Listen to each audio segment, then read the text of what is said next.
Alhamdulillahirrabbilalamin. Wassalatu wassalamu ala asyrofil anbiya'i wal mursalin. Wa ala alihi washabihi ajma'in. Amma ba'd. Alhamdulillah kita semua kembali berkumpul di sini untuk manaqib online.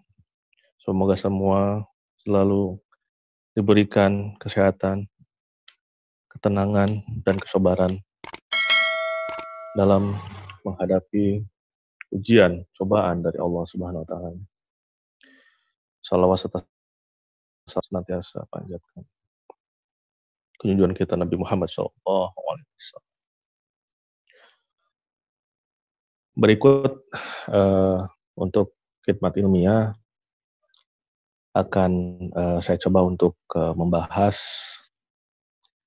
kitab Fathur Rabbani karangan Syekh Abdul Qadir Jailani. Kita mungkin akan membahas sedikit demi sedikit. Insya Allah nanti akan pada akhirnya insya Allah kita akan tamatkan satu kitab ini dalam manaqib online ini. Sebetulnya dalam membahas tentang suatu kitab, yang pertama kali dicermati, kita lihat di daftar isi. Biasanya seorang pengarang kitab itu akan menyusun susunan dari daftar isinya itu berdasarkan tingkat dari urgensinya, ya, urgensinya. Jadi seperti halnya sinetron, film, biasanya ada introduksi dulu, lalu kemudian sampai klimaksnya itu di akhir daripada film. Begitupun juga kitab. Sebuah kitab yang baik disusun berdasarkan urgensinya. Nah, saya mencoba menelaah di sini dari daftar isinya sendiri. Kenapa? Yang pertama ini tentang nasihat tentang membangkang kepada Allah. Yang kedua adalah kefakiran. Yang ketiga menambahkan kekayaan. Dan lain-lain. Lalu diakhiri dengan bahasan terakhirnya adalah riya, lalu kemudian juga meninggalkan perkara yang tidak berguna, bisikan dalam diri manusia, dan terakhir sekali adalah tentang tauhid. Nah, justru tauhid diletakkan di paling terakhir. Artinya apa? Ternyata ini semua adalah sifat-sifat yang akan menggoyahkan kita selaku seorang penempuh jalan sufi, penempuh jalan salik, yang akan menggoyahkan kita dari fokus kita terhadap ajaran ini. Ya, yang pertama membangkang kepada Allah. Yang kedua adalah kefakiran. Nah, ini adalah suatu godaan sebetulnya dari murid-murid. Ada yang diuji dengan suatu kefakiran, ada yang diuji dengan suatu kekayaan. Nah, kekayaan diletakkan di bab ketiga. Kita akan bahas pertama dengan bab pertama, yaitu membangkang kepada Allah. Kenapa diletakkan pertama? Pasti adalah suatu hal yang penting. Yang pertama kali harus diingat oleh murid-murid. Gitu. Jadi pembangkangan kepada Allah ini kenapa sangat penting sekali? Karena sesungguhnya semua orang, semua manusia itu memiliki sifat yang menentang dan membangkang, gitu ya. Semuanya juga, gitu. Akan tetapi dibedakan terhadap ada orang yang memang bisa mengendalikan, ada yang belum bisa mengendalikan, gitu ya. Siapapun yang ingin jiwanya menjadi baik, gitu, dia harus berusaha melawan sifat-sifat buruk tersebut, ya, sampai sifat buruk tersebut yang kalah. Jadi pilihannya dua, antara kita yang kalah atau sifat buruk kita yang kalah, gitu ya.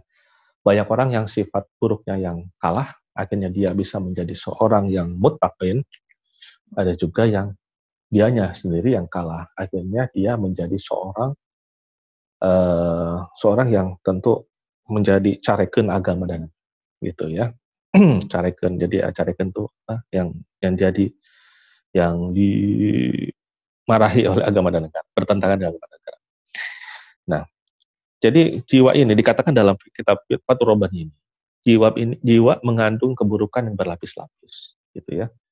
Nah, kita butuh ajaran thariqah ini adalah untuk bagaimana lapisan-lapisan yang seperti daun bawang tersebut satu demi satu kita kikis. Kita kikis sehingga nantinya akan terbentuk suatu jiwa yang terkendali dan tenang. Nah, gitu. Jadi ketika suatu jiwa itu dia sudah terkendali dan tenang, maka dia akan mengkonversi dari suatu keburukan-keburukan menjadi suatu kebaikan. Jadi dia itu akan menjadi orang yang suka terhadap kebaikan, suka berbuat baik, gitu. Nah, itu dengan otomatis jiwanya itu nanti akan dia akan menyesuaikan diri dengan menjalani semua ketaatan. Jadi bukan lagi dipaksakan. Jadi ketika kita beribadah itu dipaksakan, berarti kita sebetulnya memiliki jiwa-jiwa yang belum tenang sama sekali, ya. Belum mencapai suatu tatmainul qulub, gitu ya. Kolbi yang tenang. Nah, sedangkan jiwa yang sudah dia akan secara otomatis dia akan hobi, ya, menjalani kebaikan, lalu kemudian juga akan ketaatannya akan berlipat dan dengan otomatis akan meninggalkan kemaksiatannya, gitu. Jadi makomnya ketika dia sudah menjadi jiwa yang tenang, dia bukan lagi memaksakan ibadah, bukan lagi memaksakan menghindari suatu maksiat, tapi justru kemaksiatan akan meninggalkan dirinya, gitu ya. Dikatakan dalam Al-Quran, wahai jiwa yang tenang, kembalilah engkau pada Tuhanmu dengan penuh rasa ridho dan diridhoi. Dua kata ini merupakan hasil dari ridho dan diridhoi. Ya, kita ridho belum tentu Allah ridhoi kita. Makanya kita seringkali diucapkan bahwa ilahi anta maksudi waridho kamatludi. Ridho Allah lah yang kita inginkan. Kenapa? Karena yang memasukkan kita ke dalam surga itu adalah ridho Allah. Bukanlah pahala kita, bukan sodako kita, bukan sholat kita, tetapi ridho Allah. Gitu. Ya, itu pun yang bisa memasukkan seorang pelacur ke surga, gitu ya. Karena memberi air, ya, kepada anjing, seperti itu. Itu karena Allah ridho. Boa-boa gitu. Takutnya Allah tidak ridho terhadap suatu apa yang kita lakukan. Padahal cuma butuh satu saja yang Allah tidak ridho, satu hal saja itu menghalangi kita masuk ke dalam surga. Ya. Contohnya kita Nabi Ibrahim. Nabi Ibrahim itu adalah seorang nabi yang jiwanya sudah tenang. Ketika beliau dihukum untuk dibakar, maka beliau itu berjalan ke dalam api dengan penuh keridhaan. Ya, ada suatu keridhaan di situ. Maka di sini dikatakan dalam kitab Fathul Bani bahwa ketika kepasrahan dan tawakal Ibrahim telah sempurna, Allah berfirman, jadilah engkau dingin dan aman bagi Ibrahim. Nah, gitu. Jadi pertolongan Allah ini tidak terbatas bagi orang yang sabar. Nah, ini kita garis bawahi orang yang sabar ini karena di garis bawahi juga di dalam maklumat abad terakhir tentang manakib bahwa laksanakanlah manakib di rumahnya masing-masing dengan sabar, gitu ya. Kenapa? Ada hal apa sabar itu? Ternyata di sini dikatakan segala hal yang dibebankan kepada manusia itu berasal dari sisi Allah, termasuk keadaan taun saat ini, keadaan wabah saat ini. Semua itu berasal dari Allah. Maka bersabarlah bersamanya sesaat saja. Niscaya akan merasakan suatu anugerah dan nikmatnya bertahun-tahun ke depan. Nah, ini ternyata di sini ternyata rahasianya. Jadi ketika saya buka kitab ini, langsung mata saya tertuju ke sini. Oh iya, berarti betul. Kenapa kata sabar begitu di garis bawahi oleh Allah di situ? Karena ternyata di sini, gitu ya, barang siapa yang bersabar dengan Allah bersama Allah, sesaat saja, niscaya akan merasakan anugerah dan nikmat. Ya, gitu. Maka saya titipkan kepada Bapak Ibu sekalian, tetaplah bersabar di sini dalam menjalani titah Abah ini. Ketika Abah menitahkan untuk manakib di rumah. Ketika kita Abah menitahkan kita untuk ibadah di rumah. Seperti itu. Dan tetap bersabar. Nah, dalam Al-Baqarah, surat Al-Baqarah dikatakan bahwa sesungguhnya Allah itu bersama orang-orang yang sabar. Nah, salah satu hikmah dari lockdown ini sebetulnya adalah bagaimana kita mendekatkan diri kepada Sang Pencipta dari pencipta dari corona itu sendiri. Betul kata Abah bahwa jangan kita takut kepada virus, tapi takutlah kepada Allah. Betul sekali. Itu. Barang siapa yang tahu terhadap virus itu, maka dia akan takut kepada virus.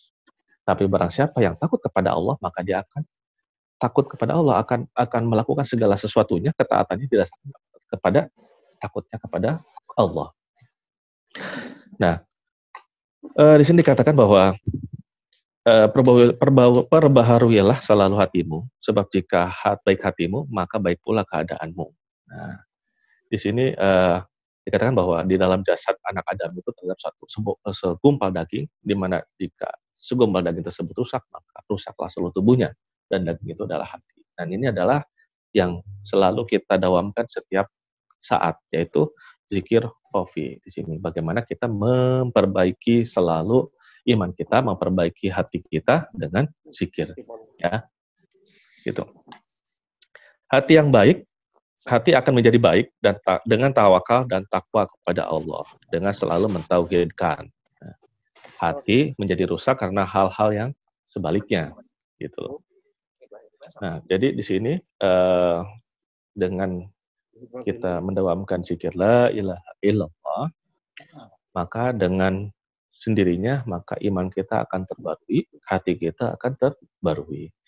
Jika kita mengutip tadi yang disampaikan di awal tadi, bahwa dengan kita menjadikan hati kita menjadi hati yang tenang, yang tatmainul qulub itu, maka dengan sendirinya kita akan menjauhi maksiat, kita dengan sendirinya akan mendekati ketaatan. Jadi bukan lagi makom kita itu menjauhi ketaatan, tapi bukan makom kita lagi yang memaksakan untuk menjauhi kemaksiatan, tapi dengan sendirinya diri ini, jiwa ini akan membawa kita untuk menjauhi kemaksiatan dan mendekati ketakwaan. Sekian sebagian sekelumit dari bab 1 tentang membangkang kepada Allah. Insya Allah nanti besok hari kita akan lanjutkan masih dengan bahasan yang sama di bab 1 ini. Insya Allah mudah-mudahan keberkahan kekaruman Abah kita semua akan menerima luberan magfirah juga dari Allah Subhanahu wa Ta'ala. Insya Allah, amin. Semoga diberkahi selamanya, segalanya dan semuanya. Amin ya Allah ya Rabbal alamin. Assalamualaikum warahmatullahi wabarakatuh. Waalaikumsalam warahmatullahi wabarakatuh. Menetes air mataku saat aku membayangkan bagaimana jika tak ada dia, pasti tersesat jauh. Jadi sebetulnya hal ini sudah dilakukan ketika kita di alam ruh dulu.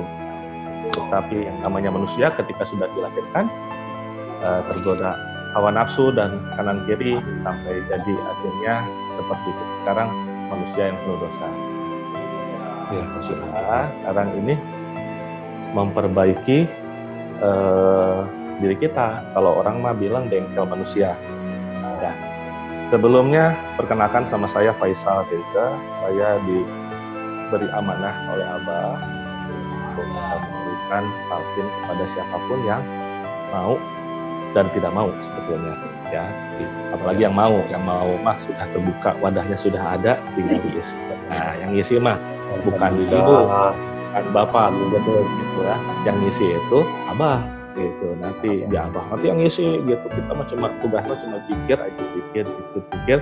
Nanti yang ngisi wadahnya itu Abah. Abah ya dari Allah. Allah ya. Ya, gitu. Udah punya hudu semuanya ya? Udah. Ya.